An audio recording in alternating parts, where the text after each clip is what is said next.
अस्सलाम वालेकुम। होप आप सब लोग ठीक होंगे।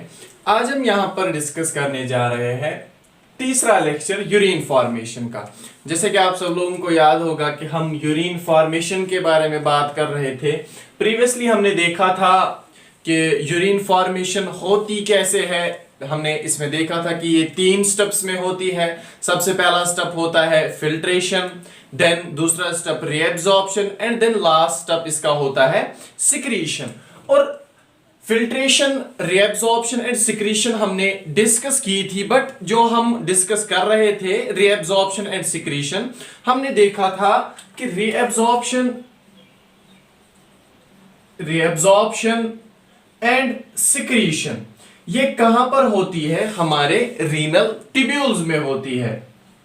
रीनल ट्यूब्यूल्स में होती है। और जो ये रीनल ट्यूब्यूल्स होते हैं इसके डिफरेंट पार्ट्स होते हैं, जैसे proximal convoluted tubule, loop of Henle, then DCT, फिर होता है अल्टीमेटली कलेक्टिंग डक्ट। पीसीटी यानी proximal convoluted tubule and Henle's loop या लूप ऑफ हेनली, ये हमने डिस्कस किया था। यानी इसमें कैसे हमारी रीएब्जॉर्प्शन एंड सिक्रीशन होती है। और आज हम डिस्कस करने जा रहे हैं कि जो ये रीएब्जॉर्प्शन एंड सिक्रीशन होती है ये हमारे distal convoluted tubule and collecting duct में कैसे होती है। हमने देखा है कि डिस्टल कन्वोल्यूटेड ट्यूब्यूल का स्ट्रक्चर कैसा होता है और हमारे कलेक्टिंग डक्ट का स्ट्रक्चर कैसा होता है। आज हम देखेंगे रीएब्जॉर्प्शन और सिक्रीशन हमारे डिस्टल कन्वोल्यूटेड ट्यूब्यूल और कलेक्टिंग डक्ट में कैसे होती है। मान लीजिए ये हमारा नेफ्रॉन का स्ट्रक्चर है, इतना तो हमने डिस्कस किया है यहां तक। यानी बोमेन्स कैप्सूल जिसमें फिर ग्लोमेरुलस भी होता है जिसको हम कहते हैं रीनल कॉर्पस्कल। फिर इसके बाद हमारा प्रॉक्सिमल कन्वोल्यूटेड ट्यूब्यूल होता है, इसके बाद हमारा लूप ऑफ हेनली होता है और फिर हमारा अल्टीमेटली डिस्टल कन्वोल्यूटेड ट्यूब्यूल होता है और फिर लास्ट में ये कलेक्टिंग डक्ट होता है। कलेक्टिंग डक्ट होता है। और अब हम आज डिस्कस करेंगे इन्हीं के बारे में। जो ये पहले हमने देखा था, क्योंकि स्ट्रक्चर ऑफ नेफ्रॉन हमने डिस्कस किया है, हमने वहां पर भी देखा था जो हमारा डीसीटी होता है यानी डिस्टल कन्वोल्यूटेड ट्यूब्यूल, इसको 2 पार्ट्स में डिवाइड किया गया है। जो पहला वाला पार्ट होता है इसको हम कहते हैं अर्ली डीसीटी, अर्ली डीसीटी। और जो लास्ट वाला पार्ट होता है इसको हम कहते हैं लेट डीसीटी, अर्ली डीसीटी और लेट डीसीटी। सबसे पहले हम देखते हैं इस अर्ली डीसीटी में कैसे रीएब्जॉर्प्शन होती है। जो है हमारा अर्ली डीसीटी होता है, यहां पर भी सेल्स प्रेजेंट होती है जो बनी हुई होती है। जैसे कि हमने देखा है यहां पर सेल्स कौन सी, क्यूबॉइडल सेल्स प्रेजेंट होती है। क्यूबॉइडल सेल्स डीसीटी में भी प्रेजेंट होती है। जो ही हमारा फिल्ट्रेट यहां से आता है, लूप ऑफ हेनली से जब एंटर करता है कहां पर, हमारे डीसीटी में हमारा फिल्ट्रेट। पिछली बार भी हमने देखा था कि उसकी ऑस्मोलैरिटी कितनी होती है, 100 to 200 मिली ऑस्मोल पर लीटर। 100 to 200 मिली ऑस्मोल पर लीटर हमारे फिल्ट्रेट की ऑस्मोलैरिटी होती है। इस फिल्ट्रेट में होता क्या क्या है, बहुत सारे इलेक्ट्रोलाइट्स होते हैं, जैसे कैल्शियम होता है, मेनली कैल्शियम होता है, सोडियम होता है, पोटेशियम होता है यहां पर, और वाटर भी होता है, इसके साथ साथ वेस्ट भी होता है और अदर सब्सटेंसेस भी यहां पर हमारे फिल्ट्रेट में प्रेजेंट होते हैं। बट यहां पर कुछ खास चीजों की रीएब्जॉर्प्शन होती है। सबसे पहले सोडियम की रीएब्जॉर्प्शन यहां पर होती है।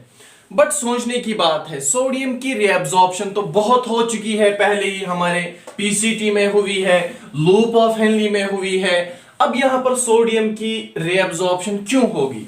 क्योंकि जब भी यहां पे रीएब्जॉर्प्शन हुई सोडियम की, मे बी हमारी बॉडी की जो नीड थी सोडियम की वो फुलफिल ना हुई हो।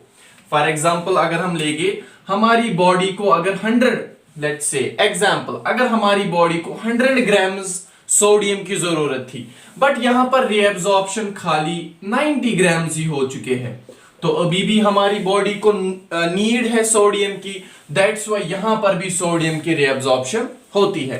कैसे होती है? पहले अर्ली डीसीटी में सेम वैसे ही बेसोलेटरल साइड पे हमारा सोडियम पोटेशियम एटीपीएज होता है, सोडियम पोटेशियम एटीपीएज होता है। ये क्या करता है? 3 सोडियम को बाहर निकालता है कंटिन्यूअसली, 3 सोडियम को बाहर निकालता रहता है और 2 पोटेशियम आयंस को अंदर भेजता रहता है। अब इस सेल में क्या होता है? सोडियम आयंस की कंसंट्रेशन डिक्रीज हो रही है, सोडियम आयंस की कंसंट्रेशन डिक्रीज हो रही है। अब सोडियम यहां पर प्रेजेंट है, जो ही सोडियम यहां पर एंटर होता है, सोडियम एंटर होता है यहां पर, कहां पर एंटर होता है? इस सेल में।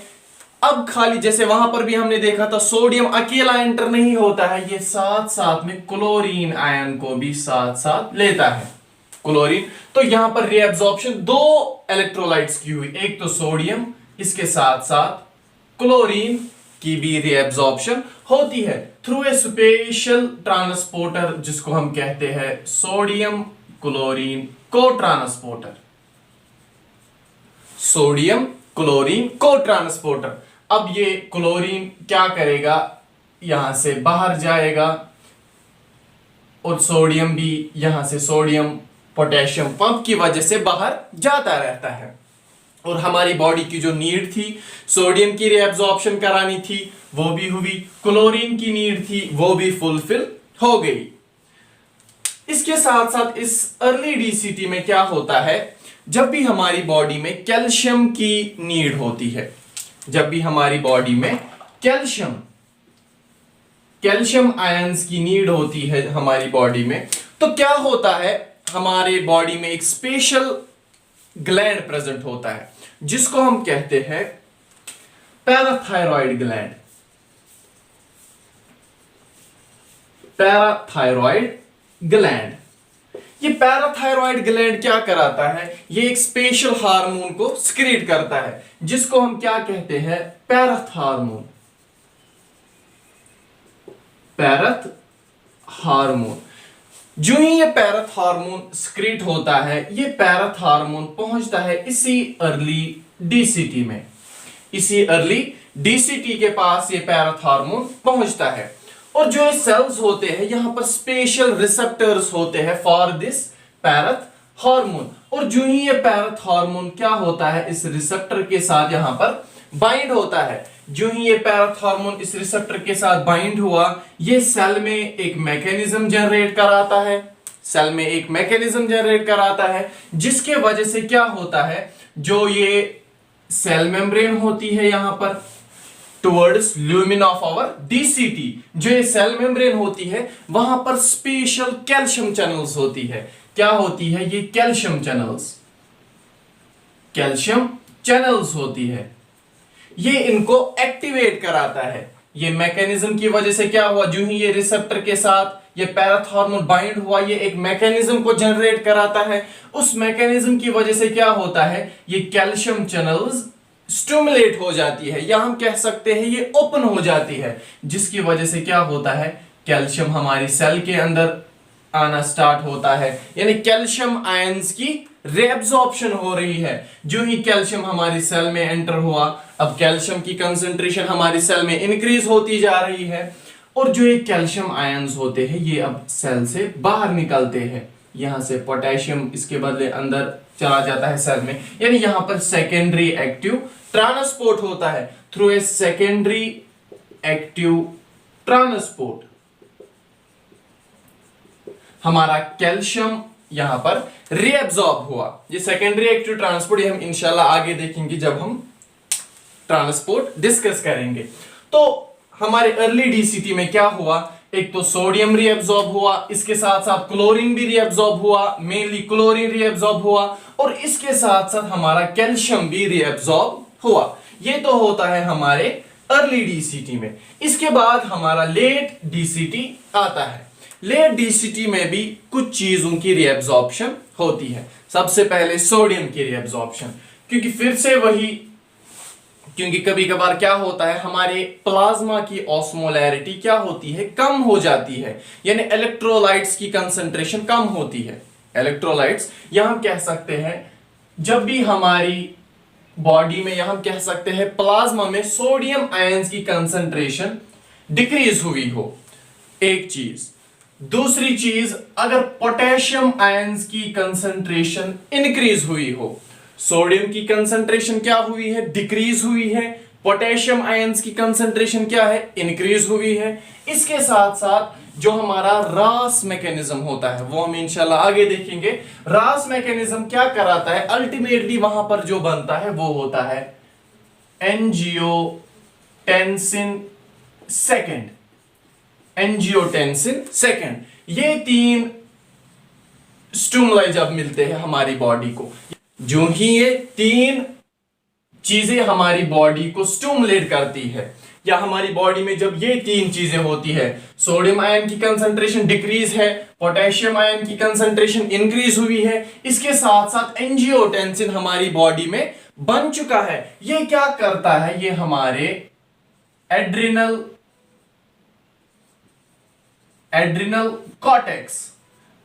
कॉर्टेक्स पे एक्ट करता है।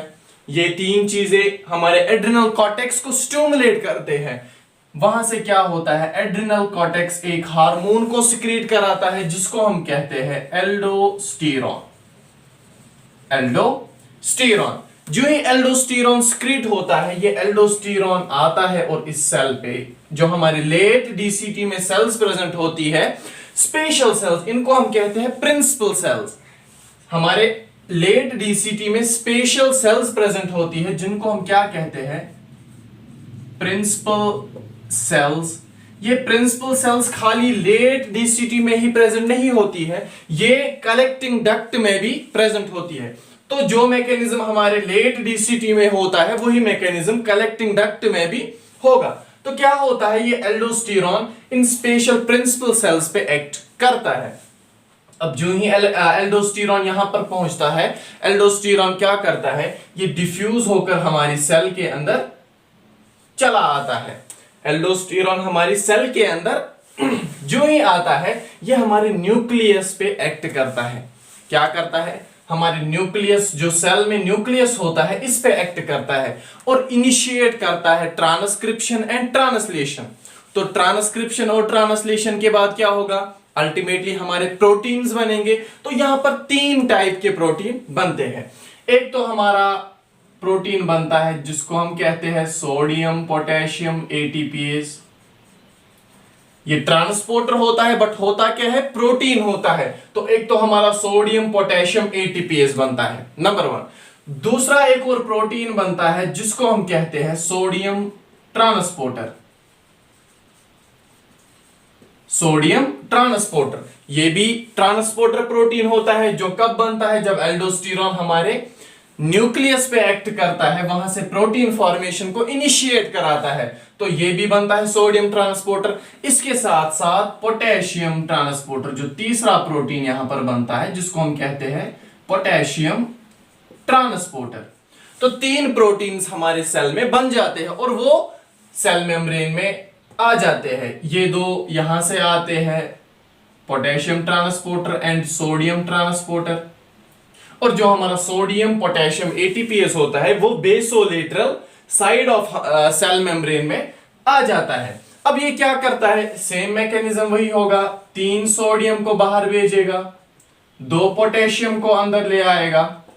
इस वजह से क्या होगा, सोडियम आयन की कंसंट्रेशन कम हो रही है, सोडियम आयंस की कंसंट्रेशन डिक्रीज हो रही है, व्हाइल पोटेशियम आयंस की कंसंट्रेशन इंक्रीज हो रही है। सोडियम आयंस की कंसंट्रेशन क्या हो रही है, डिक्रीज हो रही है, क्योंकि 3 सोडियम बाहर निकल रहे हैं। पोटेशियम आयंस की कंसंट्रेशन इंक्रीज हो रही है, क्योंकि 2 potassium ions continuously through this transporter sodium potassium ATPase अंदर आ रहे हैं। तो अल्टीमेटली क्या होगा, यहां पे जो भी सोडियम प्रेजेंट होगा हमारे ल्यूमिन ऑफ लेट डीसीटी में, वो यहां से एंटर होंगे through this transporter through this sodium transporter protein. हमारे सोडियम आयंस क्या होंगे, वो एंटर होंगे हमारे सेल में, वाइल जो पोटेशियम आयंस की कंसंट्रेशन सेल में इंक्रीज हो रही है वो बाहर निकलेंगे हमारे ल्यूमिन ऑफ लेट डीसीटी में। पोटेशियम आयंस हमारे ल्यूमिन में सिक्रीट हो रहे हैं। तो जो हमें स्टिमुलस मिला था, सोडियम आयंस की कंसंट्रेशन क्या हो रही थी हमारी बॉडी में, डिक्रीज हो रही थी। अब सेल में ज्यादा सोडियम आ रहा है तो सोडियम अब सेल से बाहर जाएगा और हमारी बॉडी में चला जाएगा, और जो एक कंसंट्रेशन सोडियम की डिक्रीज हुई थी वो अल्टीमेटली वापस इंक्रीज हो जाएगी। और जो पोटेशियम आयंस की कंसंट्रेशन इंक्रीज थी हमारी बॉडी में, अब पोटेशियम सेल में आ रहा है और सेल से हमारे ल्यूमिन में सिक्रीट हो रहा है, फिर अल्टीमेटली ये यूरिन के थ्रू बाहर पास होगा। तो ये भी यहां पर हो जाता है, यानी पोटेशियम आयंस की कंसंट्रेशन इंक्रीज हुई थी बॉडी में, अब ये धीरे धीरे डिक्रीज हो रही थी। तो ये क्या होता है हमारे इस लेट डीसीटी में सोडियम की रीअब्जॉर्प्शन, इसके साथ साथ पोटेशियम की सिक्रीशन होती है इस सेल में, प्रिंसिपल सेल में। ये तो एक चीज हमने देखा इस लेट डीसीटी में क्या होता है। इसके साथ साथ एक और चीज भी यहां पर होता है। अब क्या होता है कि हमारे जो ल्यूमिन होता है, जो हमारा ल्यूमिन होता है डीसीटी का जो ल्यूमिन होता है, वहां पर वाटर प्रेजेंट होता है, वहां पर बहुत ही सारा वाटर अभी भी प्रेजेंट है, जबकि बहुत सारा रीअब्सॉर्ब भी हुआ है, बट अभी भी वाटर प्रेजेंट है हमारे ल्यूमिन ऑफ डीसीटी में। अब कभी कभार क्या होता है, हमारी बॉडी में वाटर की कंसंट्रेशन डिक्रीज होती है, वाटर की कंसंट्रेशन क्या होती है, डिक्रीज होती है, या हम कह सकते हैं ऑस्मोलैरिटी इंक्रीज हुई होती है, ऑस्मोलैरिटी इंक्रीज हुई होती है। इसके साथ साथ क्या होता है, सेम एंजियोटेंसिन सेकंड भी हमारी बॉडी में बनता है, एंजियोटेंसिन सेकंड भी हमारी बॉडी में बना हुआ होता है। ये क्या करते हैं, ये स्टिमुलेट करते हैं हमारे posterior pituitary gland, posterior pituitary gland को स्टिमुलेट कराते हैं, जिस वजह से क्या होता है, पोस्टीरियर पिट्यूटरी ग्लैंड एक स्पेशल हार्मोन को सिक्रेट कराता है जिसको हम कहते हैं एडीएच, एंटी डायूरेटिक हार्मोन। जो ये एडीएच होता है ये क्या करता है, यहां पर इसका रिसेप्टर प्रेजेंट होता है, एडीएच का रिसेप्टर प्रेजेंट होता है, ये इस रिसेप्टर के साथ बाइंड हो जाता है, ये इस रिसेप्टर के साथ एंटी डायूरेटिक हार्मोन जो सिक्रेट किया पोस्टीरियर पिट्यूटरी ग्लैंड ने, ये इस रिसेप्टर के साथ बाइंड होता है और हमारे सेल के अंदर आ जाता है हमारे सेल के अंदर आ जाता है। हमारी सेल में एक वेसिकल, स्पेशल वेसिकल प्रेजेंट होता है, वेसिकल प्रेजेंट होता है जहां पर जिस वेसिकल में ये चैनल्स प्रेजेंट होती है, वाटर चैनल्स प्रेजेंट होती है, जिनको हम कहते हैं एक्वापोरिन्स सेकंड। क्या कहते हैं, एक्वापोरिन्स सेकंड, ये इस वेसिकल में प्रेजेंट होती है। ये हार्मोन मैकेनिज्म को जनरेट कराता है, जिस वजह से क्या होता है, जो ये वेसिकल यहां पर प्रेजेंट होता है, ये वेसिकल शिफ्ट होता है। प्लीज यहां पर आप ध्यान रखिए, जो ही ये इस वेसिकल पे एक्ट करते हैं, ये इस वेसिकल को शिफ्ट करते हैं। कहां की तरफ शिफ्ट करते हैं, जो ये प्लाज्मा मेम्ब्रेन यहां पर प्रेजेंट होती है, ये इस वेसिकल को यहां की तरफ शिफ्ट कर देते हैं, ये वेसिकल को यहां की तरफ शिफ्ट कर देते हैं। और जो ये चैनल्स होती है ये इस साइड से आ जाती है, ये चैनल्स क्या होती है, इस साइड से आ जाती है। अब क्या हुआ, ये चैनल्स हमारे ल्यूमिन की तरफ आ गई, जिस वजह से क्या होता है, वाटर इन चैनल्स के थ्रू हमारे सेल में आ जाता है, वाटर इन चैनल्स के थ्रू हमारे सेल में आ जाता है। जो कहां पर था वाटर, हमारे ल्यूमिन ऑफ लेट डीसीटी में जो वाटर था वो इन चैनल्स के थ्रू हमारे सेल में आ जाता है। अब जो ये वाटर, यहां पर वाटर की कंसंट्रेशन हमारे सेल में इंक्रीज हुई, यहां पर स्पेशल चैनल्स होती है जिनके थ्रू अब वाटर बाहर निकलेगा। अब वाटर यहां से बाहर निकल रहा है और हमारी सर्कुलेशन में फिर आ जाएगा, जिस वजह से जो वाटर की कंसंट्रेशन डिक्रीज हुई थी या प्लाज्मा ऑस्मोलैरिटी इंक्रीज हुई थी, वो अब बैलेंस हो जाएगी। और जिन चैनल्स के थ्रू वाटर सेल से बाहर आता है हमारी सर्कुलेशन में, इनको हम कहते हैं aqua porins third and fourth. Aquaporin third and fourth के थ्रू हमारी सेल से अब ये वाटर कहां पर आता है, हमारी सर्कुलेशन में आ जाता है। ये सारा मैकेनिज्म कहां पर होता है, हमारे डीसीटी में। और हमने देखा डीसीटी के दो पार्ट्स होते हैं, एक तो अर्ली डीसीटी होता है और फिर लेट डीसीटी होता है। और मैंने कहा जो लेट डीसीटी में स्पेशल सेल्स प्रेजेंट होती है, जिनको हम क्या कहते हैं, इनको हम कहते हैं प्रिंसिपल सेल्स। और यही सेल्स कहां पर प्रेजेंट होती है, जो हमारा कलेक्टिंग डक्ट होता है, वहां पर भी प्रिंसिपल सेल्स प्रेजेंट होती है। तो वहां पर भी क्या होगा, सोडियम की रीअब्जॉर्प्शन होगी, पोटेशियम की सिक्रीशन होगी। इसके साथ साथ हमारा जो वाटर होता है, वाटर की रीअब्जॉर्प्शन भी कलेक्टिंग डक्ट में होती है। इसके साथ साथ जो हमारा कलेक्टिंग डक्ट होता है, यहां पर और सेल्स भी प्रेजेंट होती है। ये हमने डिस्कस किया है, फिर भी हम यहां पर डिस्कस करेंगे। हमने ये देखा था जब हमने एसिड बेस बैलेंस पढ़ा था, वहां पर हमने ये डिस्कस किया था सेल्स। इसके साथ साथ यहां पर दो सेल्स प्रेजेंट हो, दो टाइप्स ऑफ सेल्स। एक को हम कहते हैं इंटरकैलिएटेड ए सेल्स। क्या कहते हैं, इंटरकैलिएटेड ए सेल्स। और दूसरी होती है यहां पर इंटरकैलिएटेड बी सेल्स। इंटरकैलिएटेड बी सेल्स भी यहां पर प्रेजेंट होती है। जो इंटरकैलिएटेड ए सेल्स होती है, ये क्या करती है, इंटरकैलिएटेड ए सेल्स होती है, ये जब भी हमारी बॉडी में एसिडोसिस या हम कह सकते हैं एसिडिटी या पीएच जब भी डिक्रीज होता है, डिक्रीज होने का मतलब यानी जब भी हमारा पीएच एसिडिक बन जाता है, हमारे ब्लड का पीएच एसिडिक बनता है, तब इनका रोल होता है, ये उसको बैलेंस करती है। यानी ये हमारी बॉडी में एसिडिटी या जिसको हम एसिडोसिस भी कहते हैं, उसको मेंटेन करने में हेल्प करती है। वाइल नेम से ही पता चलता है इंटरकैलिएटेड बी सेल्स क्या करती होंगी, ये हमारी बॉडी में अल्केलोसिस या जिसको हम बेसिसिटी कहते हैं, उसको मेंटेन करने में हेल्प करती है। अब कैसे करती है वो हमें देखना है। इन सेल्स में क्या होता है, वाटर और कार्बन डाइऑक्साइड प्रेजेंट होता है। इंटरकैलिएटेड ए सेल में भी वाटर और कार्बन डाइऑक्साइड प्रेजेंट है। इसके साथ साथ जो इंटरकैलिएटेड बी सेल्स होती है, वहां पर भी वाटर और कार्बन डाइऑक्साइड प्रेजेंट होता है। पहले हम देखते हैं एसिडिटी को इंटरकैलिएटेड ए सेल कैसे मेंटेन करती है।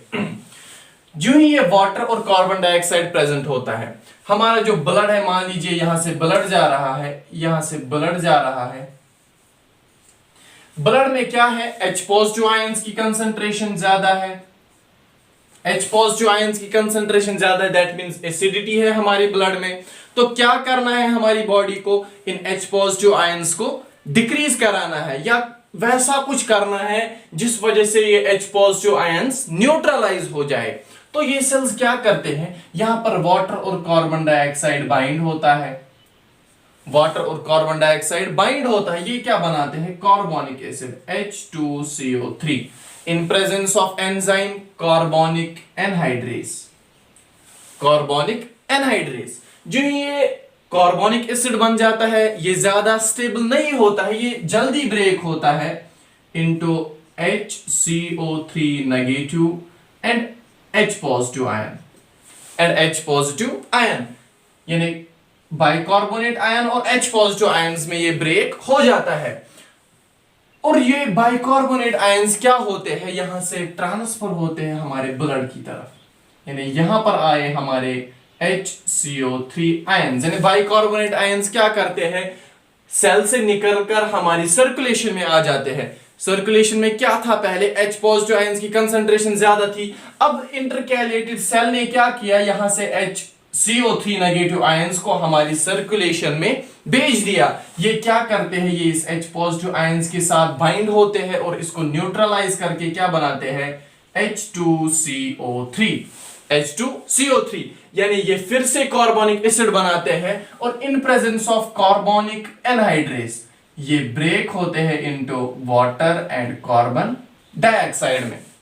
वाटर और कार्बन डाइऑक्साइड में हमारा कार्बोनिक एसिड क्या होता है, in presence of carbonic anhydrase break हो जाते हैं into water and carbon dioxide में। और जो अल्टीमेटली हमारी बॉडी में एसिडिटी हुई थी, जो एसिडिटी यानी H पॉजिटिव आयंस की कंसंट्रेशन इंक्रीज हुई थी वो डिक्रीज होती है। अब सवाल जो ये H पॉजिटिव आयन होता है इसका क्या होता है? H पॉजिटिव आयन सेल से निकलकर हमारे ल्यूमिन में सिक्रीट होता है और फिर अल्टीमेटली हमारे यूरिन के थ्रू पास होता है। और यहां पर क्या हुआ? H पॉजिटिव आयन की सिक्रीशन होती है। ये तो देखा हमने कैसे हमारी इंटरकैलिएटेड ए सेल एसिडिटी को मेंटेन करती है। अब जो इंटरकैलिएटेड बी सेल होती है ये कैसे अब बेसिसिटी को मेंटेन करेगी वो हम देखते हैं। एक्चुअली ये इसका अपोजिट होता है। यहां पर भी क्या होता है? वाटर प्रेजेंट होता है, इसके साथ साथ कार्बन डाइऑक्साइड प्रेजेंट होता है। तो सेम मैकेनिज्म होगा, ये दोनों आपस में बाइंड हो जाएंगे और बनाते हैं H2CO3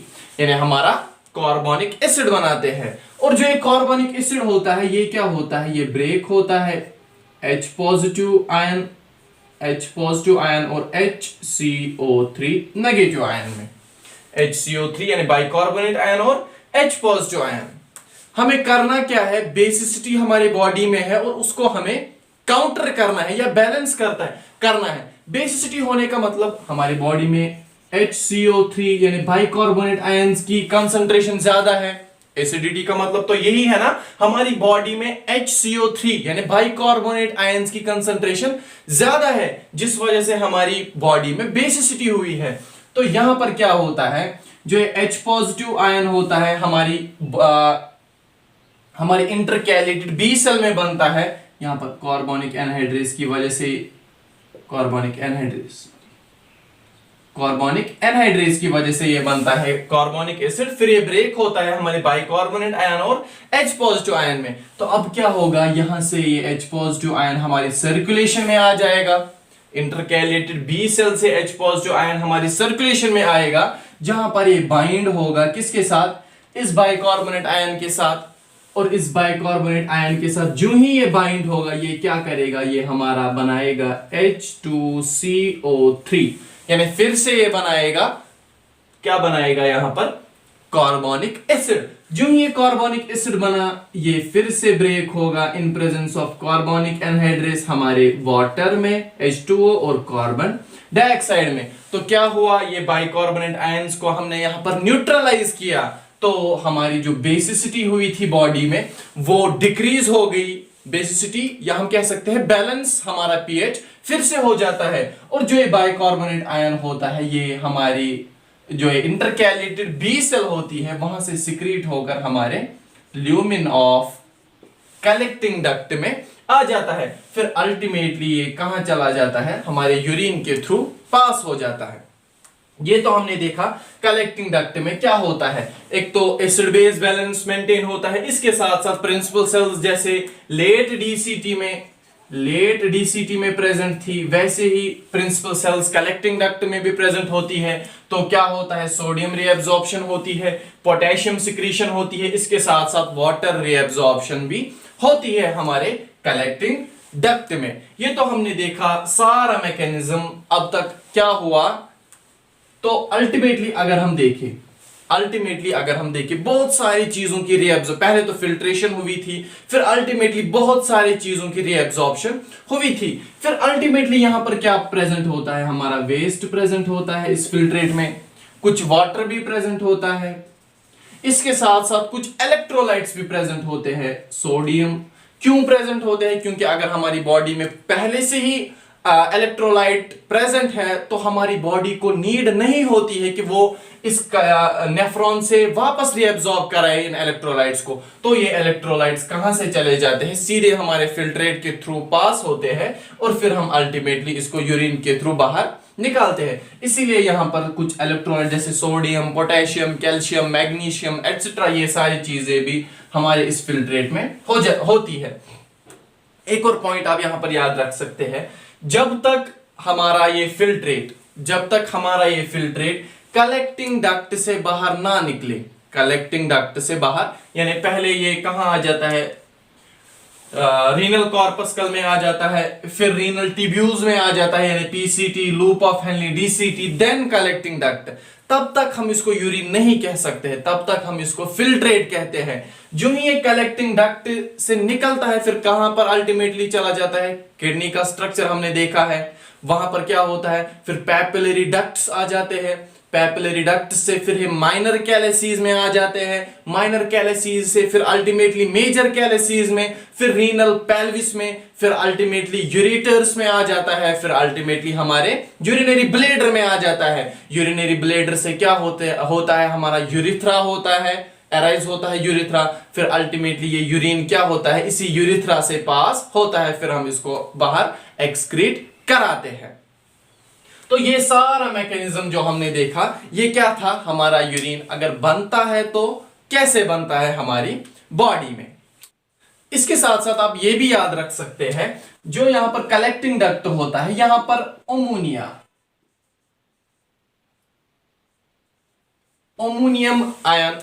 आयन असल में NH3 पॉजिटिव, ओमोनियम आयन की क्या होती है सिक्रीशन भी यहां पर कलेक्टिंग डक्ट में होती है। फिर ये ओमोनियम आयन अल्टीमेटली इस H पॉजिटिव आयन के साथ मिल जाता है और ये बनाता है ओमोनिया NH4, और वो ओमोनिया क्या होता है फिर अल्टीमेटली हमारे यूरिन से पास होकर बाहर निकलता है।